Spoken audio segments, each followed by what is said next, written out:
का देखिए देखिए कितना कितना छत्ता लगता है एक एक पेड़ में 250 200 300।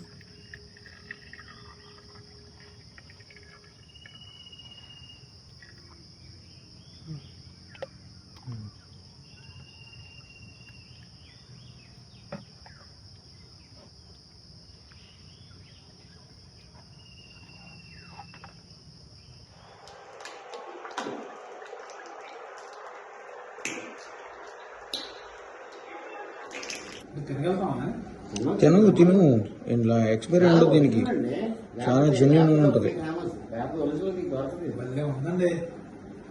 రేంజ్గఢ్ నుంచి కొండతేనె వచ్చిందండి. చూడండి ఇది ఇప్పుడు బకెట్లో పోస్తున్నారు. చూడండి ఎంత బ్లాక్ కలర్లో ఉందో. ఈ బ్లాక్ కలర్ ఎందుకు వస్తుందంటే అండి, ఇది ఛత్తీస్గఢ్ ప్రాంతంలో డీప్ ఫారెస్ట్లో ఉండటం వల్ల ఇలా కలర్ అనేది ఇలా ఉంటుందండి. ఇందులో మెడిసినల్ వాల్యూస్ ఎక్కువ ఉంటాయి. ఇక్కడ కూడా చెత్త గెత్త ఉంది చూడండి కిందలో తేందో. ఇదంతా 24 hours తర్వాత ఫిల్టర్ అవుతుందండి. తిను తిను ఇలా ఎక్స్పైరీ ఉండదు దీనికి చాలా జెన్యున్ ఉంటుంది. మరి ఏంటనుకున్నా